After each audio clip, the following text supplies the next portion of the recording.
좋은 인연입니다. 오늘은 부처님 오신 날 이틀 남았지만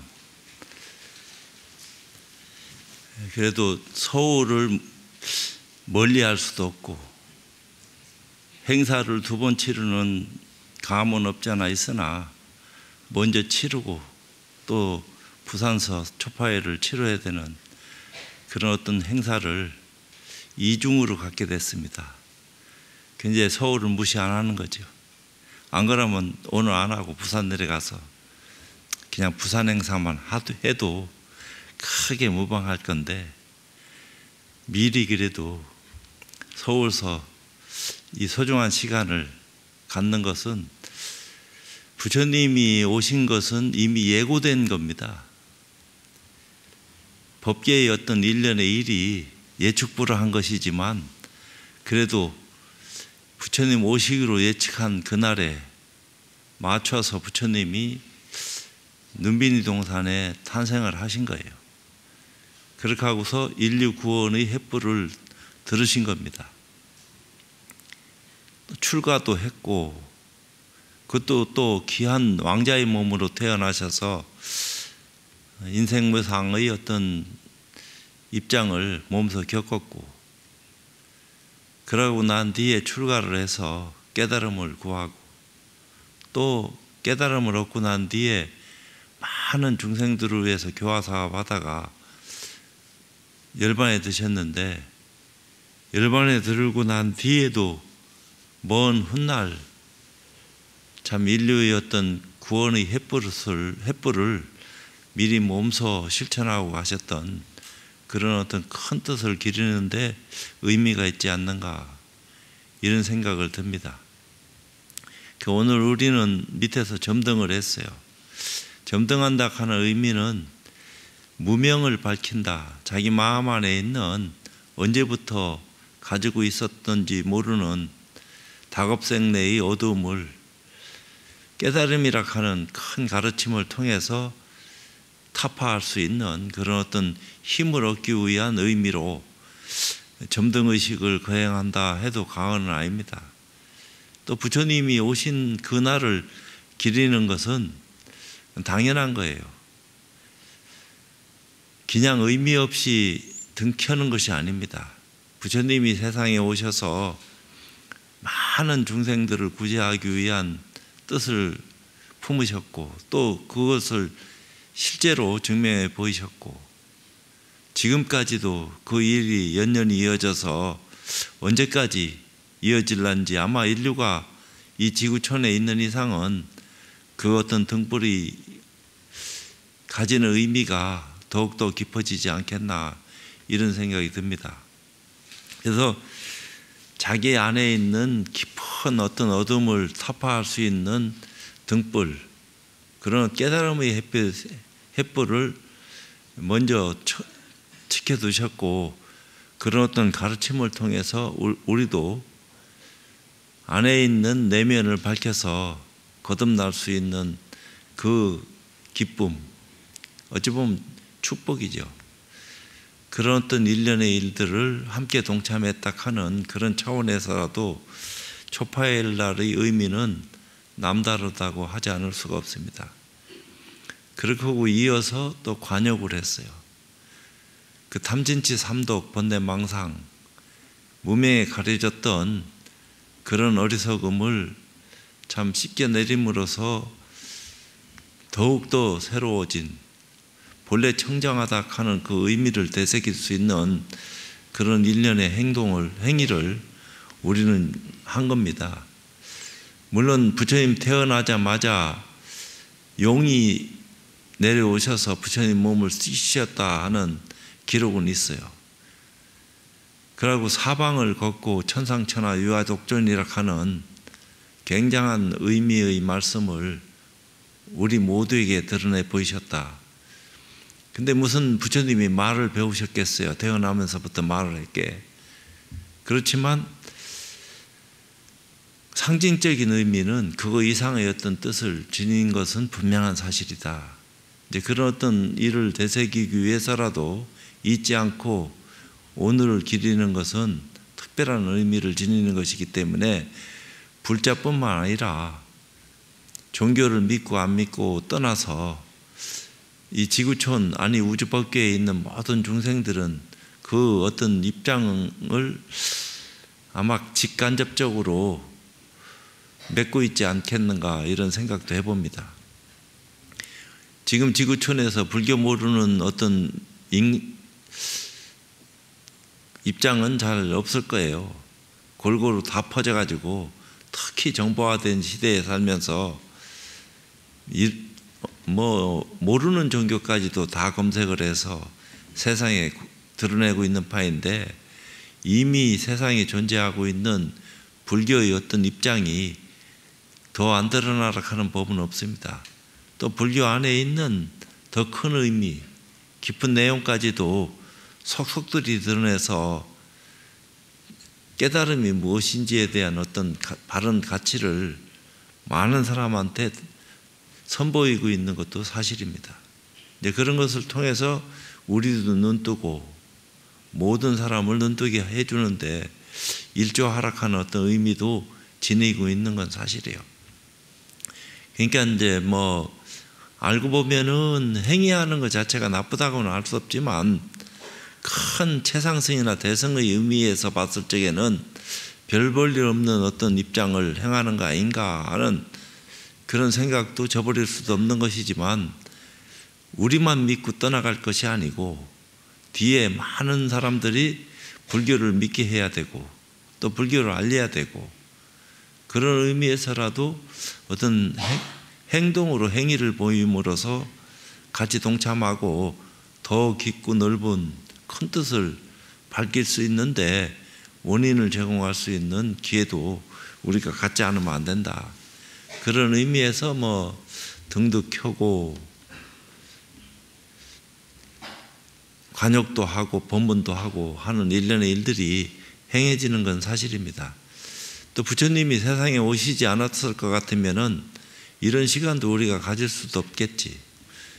근데 이제 세상에 오셔서 깨달음을 구하고 그것도 대중소의 어떤 큰 어떤 의미를 얘기했고 또 그걸 뛰어넘어 가지고 최상승의 입장들을 바로 살펴가지고 눈을 뜰 수 있는 그런 기회까지도 열어 보이셨으니까 그것이 얼마나 다행스러운 일이냐.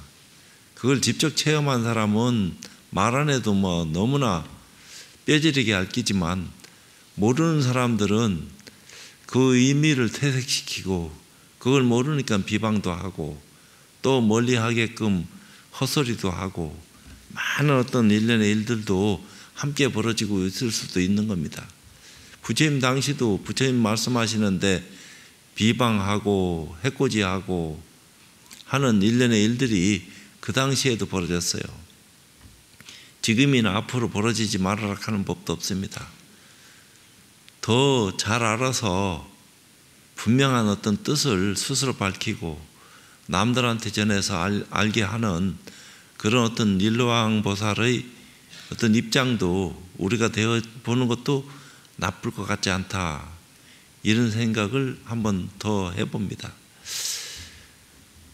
이제 다시 한번 이제 부처님 오신 날의 의미를 제 나름대로 새겨서 또 말씀 올린다면은 부처님께서 이미 예고하신 대로 도솔촌 내원궁에 계시다가 마야부인 태에 들었어요.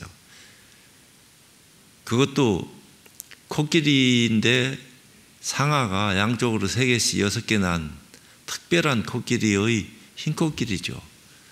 그 코끼리가 마야부인 태에 들어오는 꿈을 꾸시고 잉태를 하고 때가 돼서 아주 날 좋은 날 부처님 태어나신 그날은 아마 최고로 1년 중에 좋은 날이라고 하는 말은 하고 있습니다.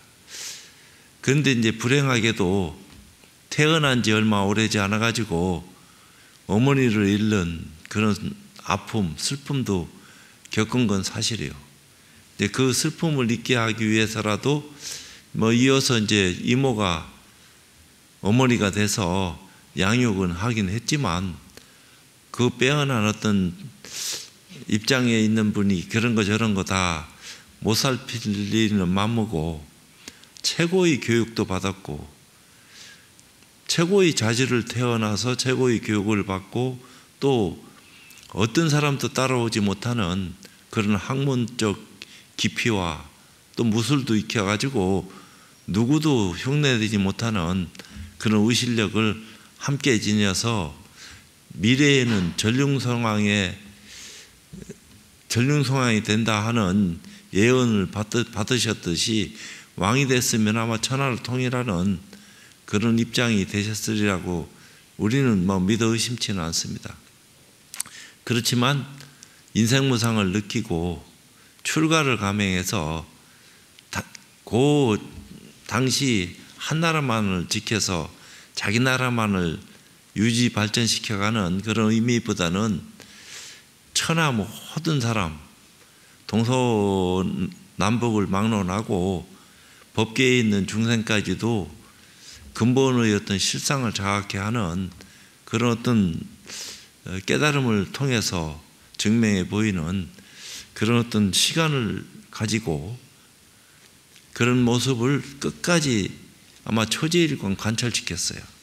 그 결과 지금까지 이제 불교가 이렇게 많은 사람들한테 회자되고 저도 이제 불교를 집적 믿음으로 해서 크나큰 이득을 받고 이득은 받지만 시절 인연 따라서 많은 사람한테 전파하는데 나름대로의 어떤 복력의 한계라고 할까 뭐 근기가 부족해서 그럴까 어떤 시절 인연 따라서 조금 그렇지만 그래도 다행스러운 게 종교를 믿는 자유로운 어떤 국가에 태어나서 불교를 믿고 또 깨달음에 나아가서 실질적인 체험을 통해서 또 다른 많은 사람한테 체험하게 만드는 그런 기회를 갖게 했다는 것이 참으로 다행스럽다.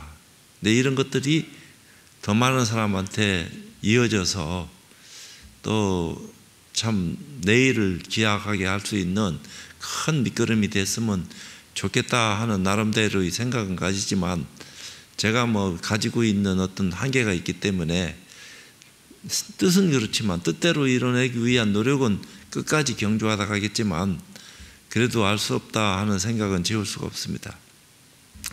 그러면서 이제 부처님 일대기에 나오는 입장처럼 인생 무상을 느끼고 출가를 결행해서 6년간 나름대로 고행을 하셨어요. 이것저것 수행자를 쫓아다니면서 이 수행 저 수행 맛도 보고 참 최선을 다한 어떤 결과를 얻기 위한 노력을 경주했지만 뜻대로 되지 않고 마지막에는 더 이상 구할 것이 없겠다 하는 생각에 이르러서는 그 우유죽이라고 할까? 오미죽 그 수자타 보살이 주는 공양미를 받아 자시고 보리수화에서 일주일간 정진 끝에 새벽의 벌을 보고 깨달음에 들어가는 그런 크나큰 어떤 일을 통해서 거듭났다. 어리석음에서 깨어나서 지혜로운 눈을 더욱 크게 떴다. 물론 일반 사람들 가운데서도 가장 빼어난 30 이상 80종호를 가지고 세상에 출현하셨으니까 그거는 어떻게 비교가 되는 모습이 아니에요. 모르는 사람이 어리석게 그런 걸 알지 못하니까 허망한 생각을 하는 거지 알면은 스스로 존중할 수밖에 없는 그런 의실력을 타고날 때부터 가지고 나왔으니까 그건 더 말할 것도 없어요. 그 30 이상 80종호를 얘기할 적에도 우리는 보통 이빨이 32개인데 부처님은 40개야.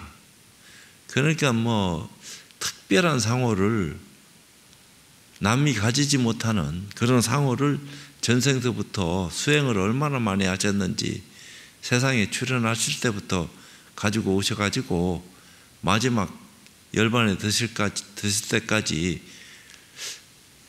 당신보다 나이 많은 제자를 마지막까지 깨달음에 들도록 하고 열반에 드셨으니까 그 위대한 성자인 것만큼은 분명한 사실입니다. 그러면서 오비구를 제도하러 바라나시로 눈비동산에서 태어났고 녹야원으로 가셔가지고 오비구를 제도를 했어요. 그 오비구를 제도하기 전에 어떤 상인들이 와서 부처님한테 공양도 올렸을 적에 부처님 머리카락 한 올을 그 상인한테 줬다고 하는 것이 지금 미얀마에 그 탑이 남아가지고 아직도 보존되고 있다 하는 말이 들려오고 있는 거 아닙니까? 그렇지만 그분들하고는 인연이 그렇게 많지 않아가지고 서로 존중하는 마음만 품고 헤어졌고 그 오비구를 찾아서 그 먼 길 눈비니에서 부타가에서 노기양원까지가 제법 거리가 돼요. 그 거리를 한 걸음의 기쁜 마음으로 쫓아가서 오비구를 만날 때 오비구는 부처님이 그 죽을 자시고 타락하는 모습을 보고 떠나갔는데 부처님 오시는 걸 보고 피하려고 했지만 그 의실력에 도저히 어찌할 수가 없어가지고 스스로 일어나서 씻을 물 갖다 드리고 발에 입 맞추고 하는 그런 어떤 일련의 일들이 벌어진 것도 사실이에요. 그때부터 이제 부처님이 당신이 깨달은 그 어떤 입장을 오비구한테 설법을 했는데 오비구 가운데 교진녀가 가장 먼저 깨달음에 들었어요. 부처님도 감격에 겨워해서 아야라하는 말이 감탄사입니다. 아야 교진녀라 하는 말이 있는데 교진녀가 깨쳤다 교진녀가 깨쳤다 하는 말을 여러 차례 하셨어요. 그러니까 그만큼 당신이 깨닫고 남을 깨닫게 해주는 그 의미가 남달랐다.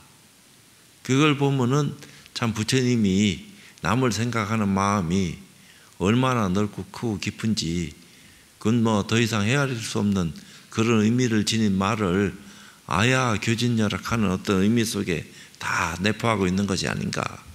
그러고 차례로 오비구를 다 제도를 하고 또 오비구뿐만 아니라 야사 등 한 5, 60명 되는 그 제가자까지 다 포함해서 깨달음에 들도록 하고 무소의 뿔처럼 홀로 가라 하는 유명한 말씀도 나는 좀 말씀하셨고 그렇지만 중생 근기를 살펴가지고 깊은 큰 깨달음을 증명해서 드러내 보이려고 하니까 중생들이 소화를 못해.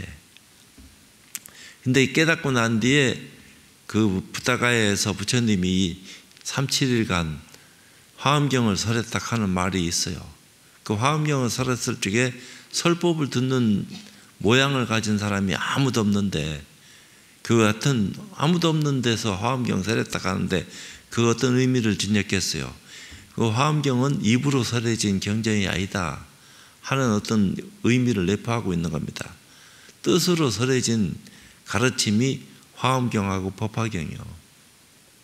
이제 그런 것은 입을 열어서 설한 거 아니에요.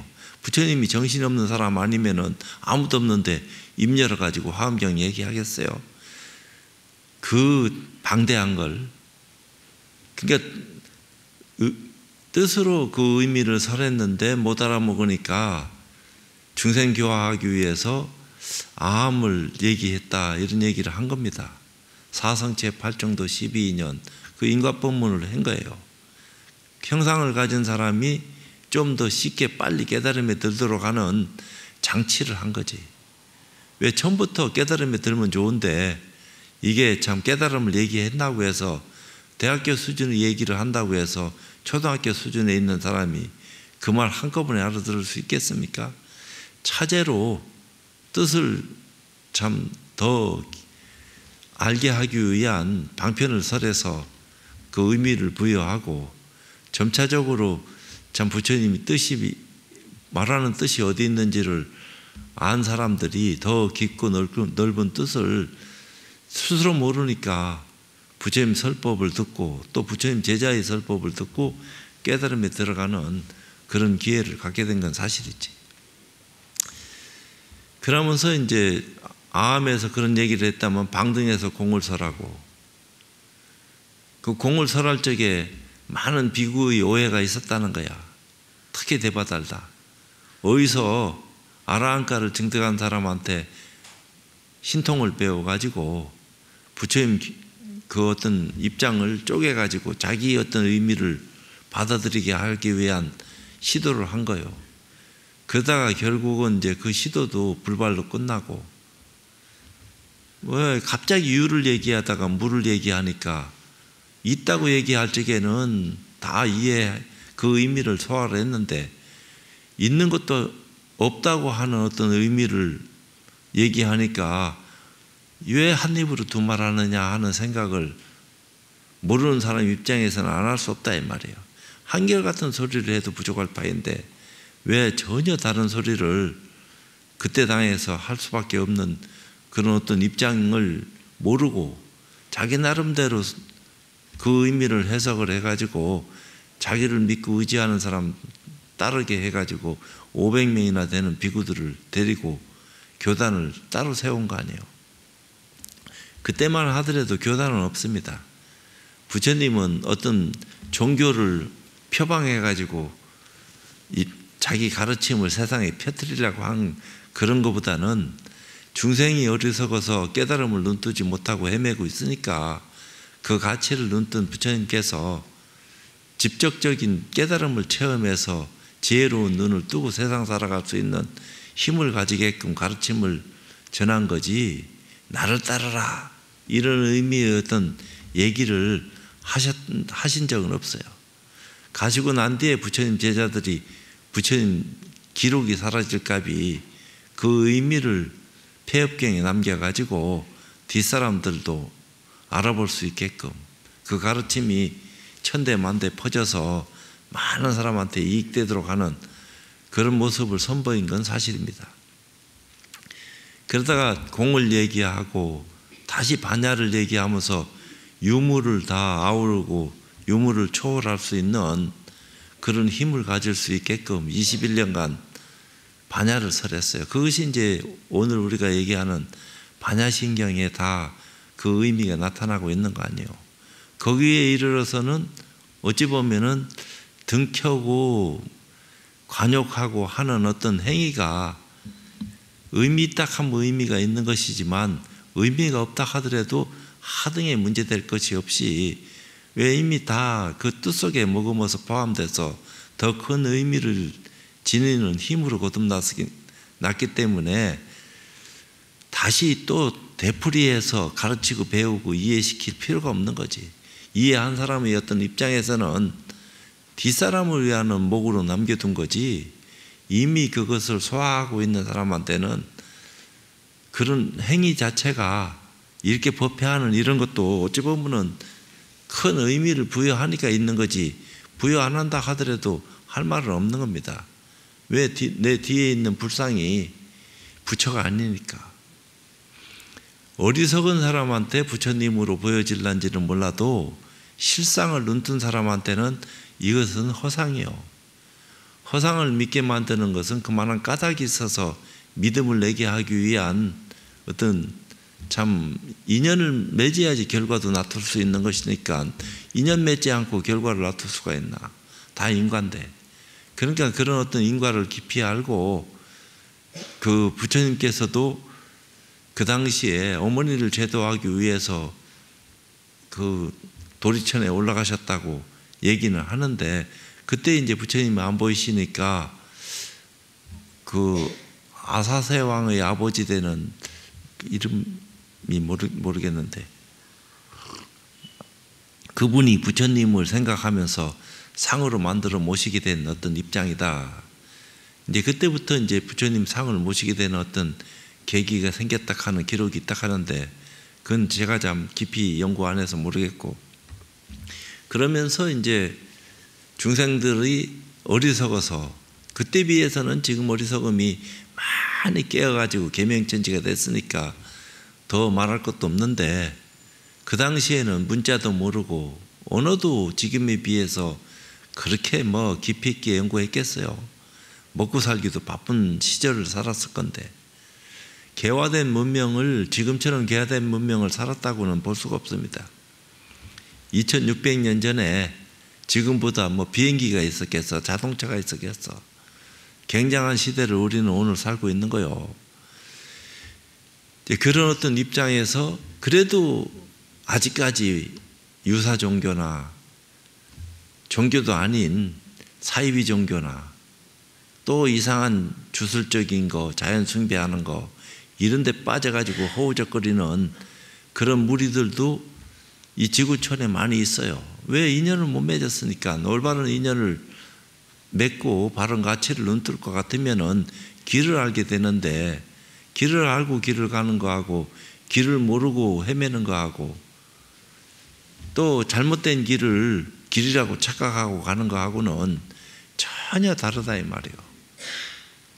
그래서 부처님께서는 길을 안내하신 분이요, 어떤 게 길인가 하는 모습을 보여주시고 또 그 길을 따라가면 어떤 결과를 낳을 수 있다 하는 그런 입장까지도 확연하게 직접 체험해서 스스로 눈을 뜨고 알 수 있게끔 그 어떤 입장 정리를 해서 보여주신 참 큰 성인이 사가모니 부처님이시다.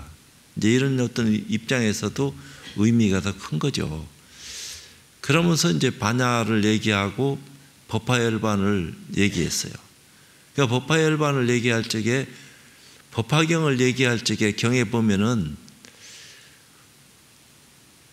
아라한과를 증득했거나 보살지에 올라서도 아직 과의가 얕은 데 있는 그런 입장에 있는 분들은 법석에서 스스로 물러났다 했어요. 왜? 말을 못 알아들으니까.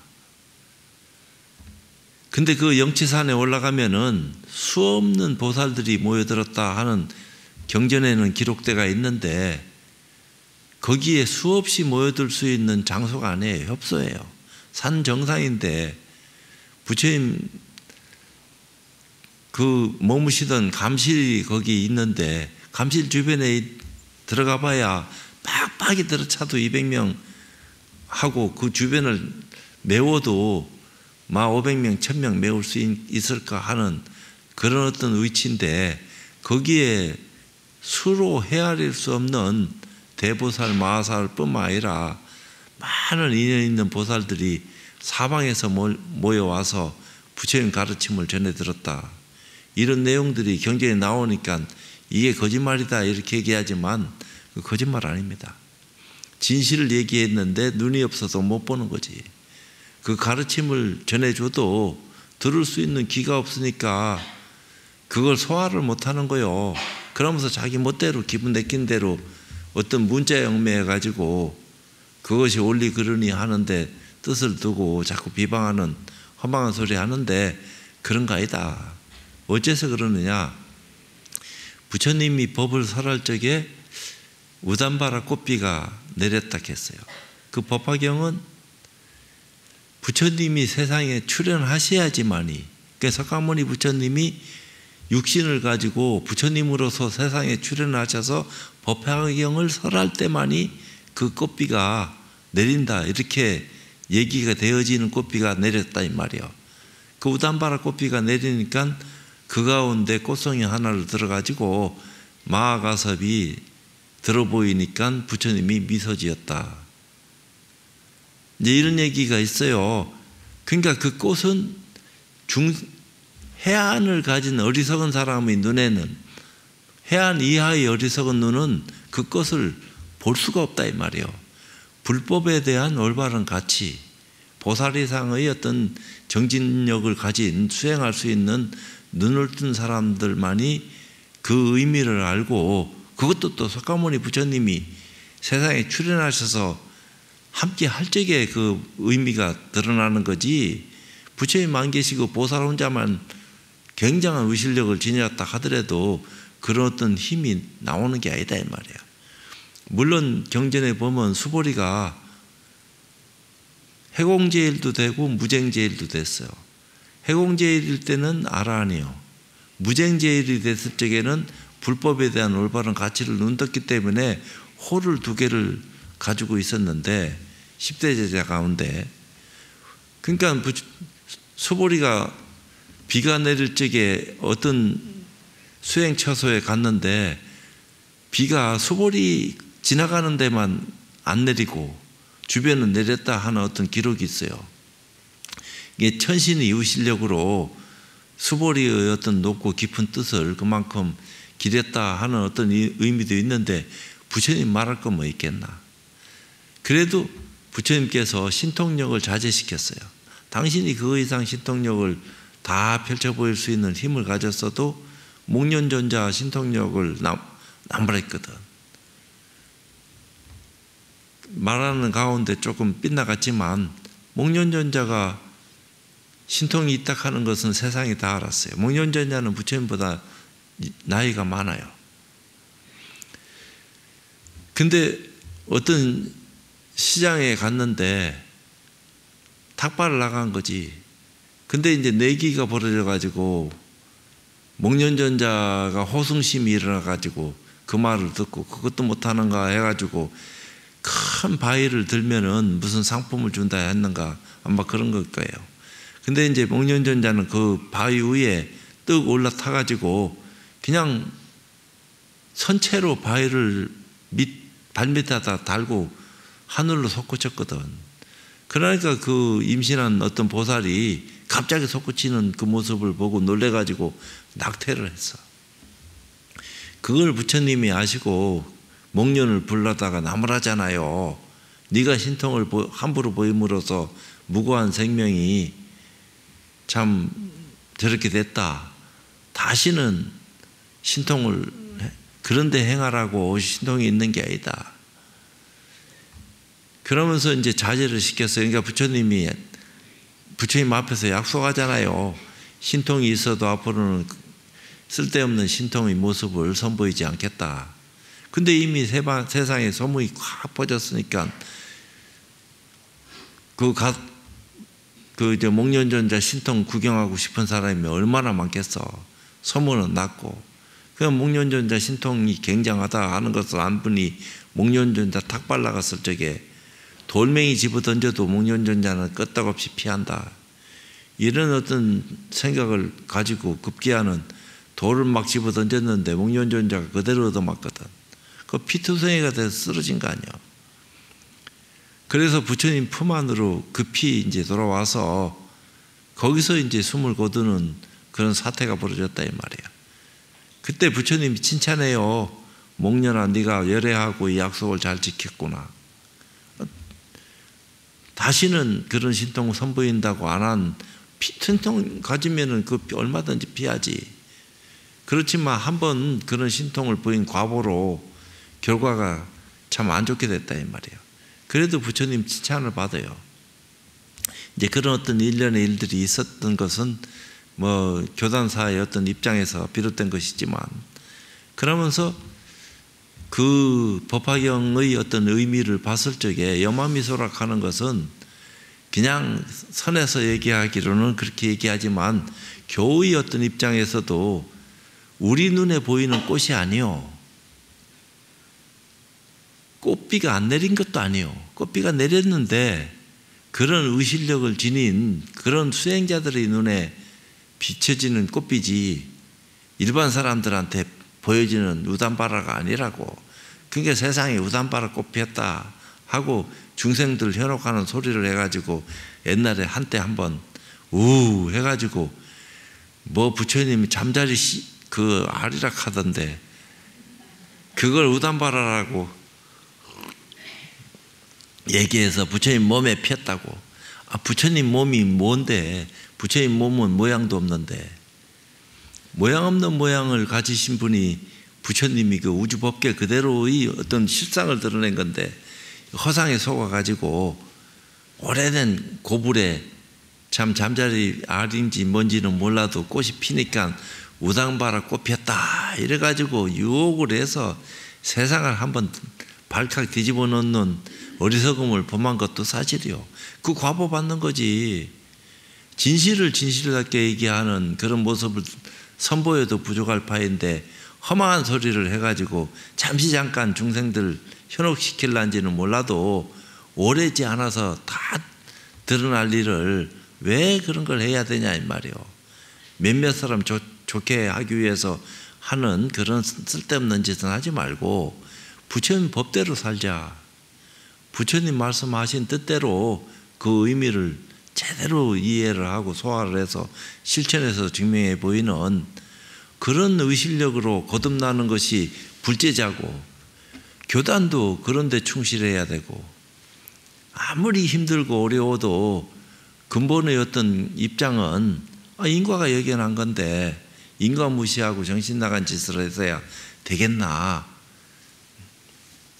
교단이 조금 잘 되고 안 되고 하는 흥망성쇠는 있을 수 있지만 부처님 가르침을 왜곡 변질시키고 우리 스스로 그게 허물되는지도 모르고 정신 나간 그런 행위를 함으로써 어리석은 모습을 선보이게 만드는 그런 짓은 안 해야 되는 것도 사실이요.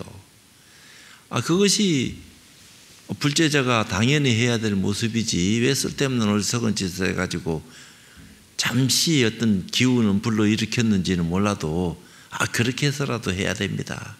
이런 생각을 가질란지는 알 수 없지만 의미 없는 일 아니냐 이런 생각도 한편으로는 들긴 들어요. 그러면서 이제 스스로 자기 몸 안에 참 진짜 반야심경이 얘기하는 비밀주, 시대신주, 시대명주 하는 비밀주처럼 깊은 의미의 내용을 참 어둠을 타파해서 밝음으로 전환할 수 있는, 또 밝음의 모습으로 다시는 어두워지지 않고 더 많은 사람한테 밝음을 나눌 수 있는 그런 어떤 인연을 베풀 수 있는 그런 큰 힘으로 거듭날 수 있는 수행을 출가자나 제가자나 불교 믿는 많은 사람들이 부처님 가르침을 받았으면은 그걸 증명하기 위해서 우리가 실천해야지 딴 어리석은 데 빠져가지고 허망한 짓을 하면 되겠느냐 이런 생각을 참 지울 수가 없어요.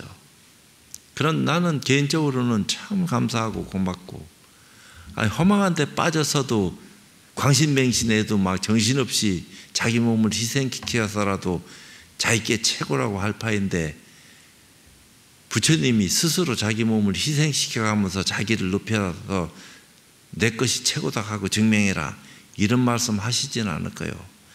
생명귀하게 여기고 그러면서 질서를 지켜가면서 차제로 참 공부되어진 모습을 세상에 선보여서 그것을 차분하게 드러내므로써 참 많은 사람과 함께 할 수 있게끔 하는 그런 모습의 노력이 경주될 적에 더 그게 한층 더 사회를 밝게 만드는데 일조하는 거지, 잠시 잠깐 반짝하는 그런 사기성 비슷한 그런 어떤 내용을 가지고서는 그건 오래지 않아서 다 허망한 대로 흘러갈 뿐이다.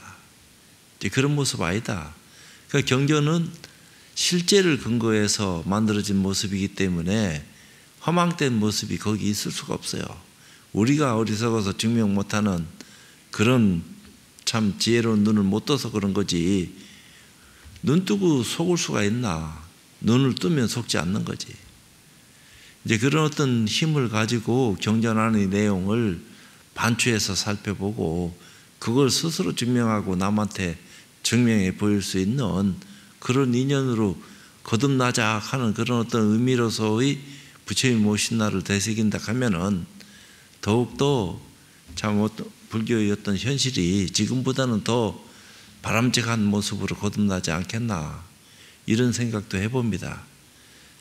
그러니까 기도도 하고 또 강경도 하고 다란이도 하고 연불도 하고 모두 다 좋다 이 말이요. 하지 말아라 하는 어떤 의미로 받아들여서는 안 됩니다. 그렇지만 좀 더 참 부처님의 가르침을 현실 속에서 직시할 수 있는 그런 어떤 입장은 부처님이 이미 다 세상에 펼쳐서 드러내 보이신 가르침 가운데 있어요. 그러니까 불교가 중요하다 이 말이야. 불교의 어떤 가치를 통해서 우리는 깨달음이라 하는 큰 눈을 뜨고 선과 교가 둘이 아니다 하는 의미로 재해석한다면은 금강경에서 얘기하는 아상이라 하는 것이 아라한가를 증득한 사람을 대상으로 지적한 모습이 아상이다 하는 것을 알게 되는 순간에 한눈 더 뜨게 되는 거 아니요. 아함경에서 얘기하는 아상은 또 그렇다 치더라도 그 경이 지니는 의치에서 큰 참 성자라고 불려지는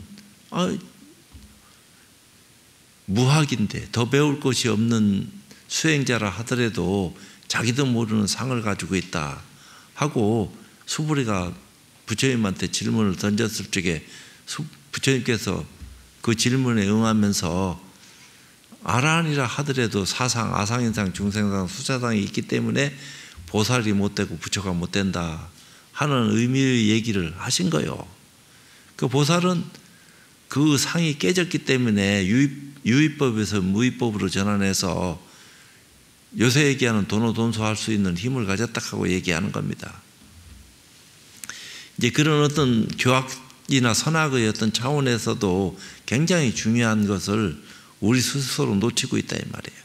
그런 것을 다 참 해석을 바르게 해서 올바른 가치를 눈뜨게 해주는 그런 어떤 의식력이 지금 이 시대에 우리와 함께 한다면은 불교가 얼마든지 더 살아나지. 이걸 좀 더 보편화시켜야 하는데 우리 안국선언 신도님들이나 또 우리 제자들, 우리 스님네들이 사부대중이 크게 각성을 해서 꾸준하게 한 길로 밀고 나간다 하면은 세상이 어떤 일이 어떻게 벌어진다 하더라도 부처님 가르치면 참 깊은 의미를 다시 한번 새기면서 되살아나지 않겠나 이런 생각을 해봐요. 그러니까 문제는 딴 데 있는 게 아니다 이 말이야. 우리 내면 안에 있는 거지. 그것을 펼쳐 보일 수 있는 가치는 부처님 가르침 속에 다 증명돼서 드러난 지 오래됐어. 그걸 증명할 수 있는 방법을 못 찾고 헤매고 화두의 정체성까지도 제대로 소화를 못하고 화두가 지니는 의미가 뭔지도 모르니까 선의 입장에서도 넉나간 짓 하는 거 아니냐 이런 생각을 내가 너무 많이 해봅니다. 화두는 타파해야 될 대상이지 들지 말아라 하는 게 아니다 이 말이에요. 영원히 들으라 하는 게 화두가 아니요. 빨리 참 화두 타파해서 근본을 드러내고 내려놓을 수 있으면 최고로 좋은 게 그 입장이지. 그건 수단 방편으로 제시된 거지. 그것이 목적이 돼가지고 화두 놓치지 않으면 안 된다 하는 것은 깨닫게 하기 위한 장치된 수단 속에서 시간 보낼 적에 놓치면 안 된다 한 거지. 깨닫고 난 뒤에는 화두락 하는 것도 버리고 가야지. 강을 건너기 위해서 배가 필요했지 뗏목이 필요하고 건너고 난 뒤에 왜 그게 필요하냔 말이오. 다 어리석은 짓이지. 그렇지만 뒷사람도 건너야 되니까 그걸 내가 건넜다고 무시해서도 안 되고 더 쉽게 빨리 잘 건너갈 수 있도록 가르침을 세상에 보편화시켜서 헤매고 있는 많은 사람들한테 참 안내자가 되어질 수 있는 의식력을 우리 스스로 지닌다면은 더 좋은 인연으로 거듭나지 않겠나 이런 생각을 해봅니다. 이제 가능하면은 나는 쉽게 얘기하려고 해요. 그러니까 전에도 얘기했듯이 부처님이 계율을 얘기했지만 그건 지키라고 이제 말씀하신 거예요. 우리는 지켜야 돼. 그렇지만 한편으로는 베푸는 게 개요. 계락하는 건 베푸는 겁니다. 많은 사람을 교로 이끌어 가지고 가르침을 받아들일 수 있는 기회를 제공하고 근기 다 다른 사람이 부처님 품 안에 들어왔는데 어떻게 똑같은 말로서 다 제도할 수 있나. 근기가 다 각각 다른데 그 각각 다른 사람한테 거기에 맞는 어떤 입장을 베풀어 가지고 더 큰 인연으로 거듭나게 해줄 수 있는 그런 가르침을 펼칠 수 있는 것이 개입니다. 이제 그런 어떤 의미의 어떤 내용들을 잘 알면은 개정의 사막이 거듭나서 사막으로 공부해라 하는 어떤 의미가 더 가까이 우리한테 와닿는 거 아닌가. 계략하는 것은 꽁꽁 묶어놓는 게 아니요, 풀어주는 거지. 부처님은 묶기도 했지만 풀기도 하신 분이야. 묶는 것은 풀기 위한 전제지, 묶어놓기 위해서 묶는 게 아니다 이 말이에요. 뭔가 대자유를 만끽하고 큰 어떤 내면을 통찰해서 더 참 어둡다 할까? 알 수 없는 그런 어떤 세계를 통찰지로서 다 밝혀가지고 그것을 낱낱이 다 세상에 드러낼 수 있는 힘을 가지고 나도 자유롭고 너도 자유로운 어떤 인연들을 함께 살아갈 수 있게끔 만들어내는 것이 개인데, 계략하는 게 꽁꽁 묶어가지고 하지 말아라 하고 얘기되어지는 것이 개라고 생각하면 큰일 나요. 물론 그것도 우리가 실천해야지, 지켜야 되고, 그거 모르고 기본 모르고 무조건 베풀어야 된다 이런 데 나가 떨어지면 안 돼요. 알고 지키면서 참 베풀 수 있는 큰 힘을 가질 적에 그것이 조화를 이루면서 화합하고 그게 소통되는 어떤 큰 어떤 의미를 지니는 것이기 때문에 부처님은 다 그런 어떤 의미의 내용을 가르침 속에서 포함시켰어요. 우리가 어리석어서 그 뜻을 소화를 못하고 그 어떤 의미를 지니는지 모르고 헤매고 있어서 그런 거지, 그 진보대로 해석해라 하는 것도 아닙니다. 꼼꼼히 씹어가지고 누구나 다 소화할 수 있도록 그렇게 만드는 것이 참 부처님 가르침이다 하는 내용을 말씀드리고, 다시 한번 부처님 모신 날의 의미를 우리 모두는 새기시기를 바라고, 점등의 의미를 다시 한번 더 크게 눈을 떠서 부처님 가르침을 속 깊이 받아들이고 더 넓게 많은 사람들한테 베풀 수 있는 그런 눈으로 거듭나시기 바라면서 오늘 법회 마치도록 하겠습니다.